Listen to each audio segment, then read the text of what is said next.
కోసం ఆయన నిలబడ్డారు, ఎన్నో త్యాగాలు చేశారు. ఈ రోజున అలాంటి పూలే గారే మరలా ఇంకొక జన్మ ఎత్తారా అన్నట్లు ఈ అన్న ఈ రోజున మన కోసం పార్టీ పెట్టడమే కాదు, బీసీల తరఫున వాళ్ళ సమస్యల్ని రికగ్నైజ్ చేసి ఆ సమస్యల కోసం పరిష్కారాల కోసం, సమస్య రికగ్నైజ్ చేయడం వేరు, పరిష్కారాల కోసం ఒక్కొక్కటి అంచెలంచెలుగా డిసెంబర్ 11వ తారీఖు నుంచి వాళ్ళకు 1 సంవత్సరం పాటు టైం ఇచ్చారు గవర్నమెంట్కి. ఈ మేనిఫెస్టోలో పెట్టారు, పాదయాత్రలో చెప్పుకుంటా పోయారు. బీసీలందరినీ ఒక దీనిలో తీసేసుకున్నారు. వాళ్ళు ఏంటంటే మార్కెటింగ్ చేసుకున్నారు.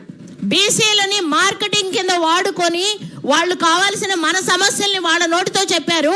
మనం అనుకున్నాం మన సమస్యల గురించి వాళ్ళకి అన్నీ తెలుసు అని. వాళ్ళకి తెలుసు, కానీ కావాలి మన పరిష్కారానికి మాత్రం వాళ్ళు రారు. వాళ్ళకి ఎందుకనంటే ఎప్పటికీ ఈ బీసీలు ఇలానే ఉండాలి, అణగారిన వర్గాలాగా. వాళ్ళు చైతన్యం అయితే వీళ్ళని కోసం చేస్తారు, అసెంబ్లీలోకి వస్తారు, అసెంబ్లీలోకి వచ్చి వాళ్ళకి కావాల్సినవి వాళ్ళు చేయించుకోగలుగుతారు. అది వద్దు, వీళ్ళు పైనే ఉండాలి, మనం కిందే ఉండాలి. ఇలాగ ఉండే ఈ వ్యవస్థకి 1 సంవత్సరం పాటు సమయం ఇచ్చారన్న. ఆ తర్వాత డిసెంబర్ 11వ తారీఖు చెప్పారనమాట. ఈ రోజున వీళ్ళు ఇప్పుడు ఈ 5 డిమాండ్లు చెప్పారు. దీనిలో బీసీ రక్షణ చట్టం మొట్టమొదటిది అనమాట. ఈ రక్షణ చట్టానికి ఎంత విలువ ఉన్నదో, మనం అందరం బీసీలము, ఒక గవర్నమెంట్ ఒక చట్టం మన కోసం వచ్చిందంటే మనకి పెద్ద అండ అనమాట. ఎవరైనా సరే మనకి ఇప్పుడు ఈ పిల్లలు వీళ్ళందరూ ఇన్ని ఇబ్బందులు పడుతున్నారు, వీటన్నిటికీ అది పరిష్కారం అవుద్ది.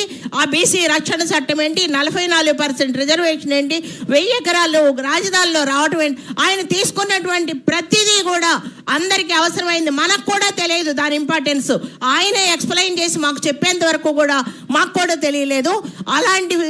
అలాంటివన్నిటిని ఆయన తీసుకొని వాటిని నా హక్కుల కింద మార్చి ఈ రోజున వాటి కోసం చెప్పాను డిమాండ్ చేస్తామంటే డిసెంబర్ 11వ తారీఖు చెప్పారు. ఆ రోజు నుంచి కూడా గవర్నమెంట్ దగ్గరికి అనేక రకాలుగా దాన్ని విజ్ఞాపన చేస్తానే ఉన్నాం. డిసెంబర్ 11 అయిపోయింది, జనవరి 11 అయిపోయింది, ఫిబ్రవరి 22వ తారీఖున బీసీ సింహగర్జన పేరుతో మరలా ప్రజల్లోకి వెళ్ళాం మనందరం. అది కూడా అయిపోయింది. ప్రజల్లోకి వెళ్ళి అందరికీ తెలియచేసి దానికోసం అని చెప్పని మనం సంఘీభావంగా ఆ తర్వాత కలెక్టర్ల దగ్గర కూడా వెళ్ళేసేసి అందరూ మూకుమ్మడిగా అన్ని జిల్లాల్లో కూడా కలెక్టర్ల దగ్గరికి వెళ్ళి మూకుమ్మడిగా చెప్పాము. కలెక్టర్లు మా ముందే చెప్పారు, ఇది ఆన్ ది స్పాట్ సీఎం జోలికి వెళ్ళొద్ది, మీరు ఇచ్చిన వెంటనే ఇది సీఎం గారు రిసీవ్ చేసుకుంటారు, మా దగ్గర నుంచి సీఎం గారి దగ్గరికి వెళ్ళొద్ది. సీఎం దగ్గరికి ఒక టీం వెళితే ఒక 5-6 వెళతారు. మొత్తం అన్ని జిల్లాల్లో ఉన్నటువంటి బీసీలు అందరూ కలిసి మనం అందరు కలెక్టర్లకి ఇచ్చేసి వచ్చాము. సీఎం గారికి ఈ విజ్ఞాపనలన్నీ చేరినవి. విన్నారు, ఊరుకున్నారు. ఎందుకని ఊరుకున్నారు వాళ్ళు? ఆ తర్వాత దానికోసం అని చెప్పని నేను గనక ఇది అల్టిమేటం జారీ చేశారు మార్చి 31 వరకు.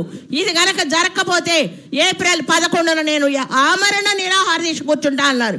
దాన్ని జరగకుండా ఉండడం కోసం రాష్ట్రం నలుమూలల నుంచి మా బీసీలు మహిళలేంటి, విద్యార్థులేంటి, యువకులేంటి, పెద్దవాళ్ళేంటి అందరూ కూడా దీనికోసం అని చెప్పని ఎంత ప్రయత్నం చేశారు. ఈ ప్రయత్నాలన్నీ వ్యర్థం చేసింది గవర్నమెంట్. దేనికోసం చేసింది?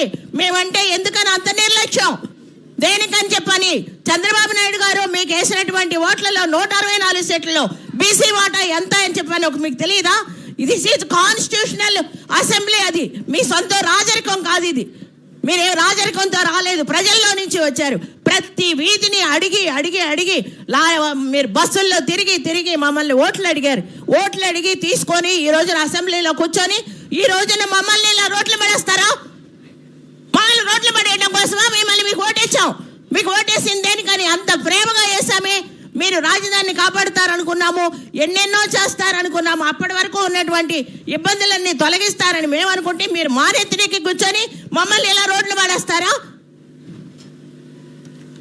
ఇది ప్రజల యొక్క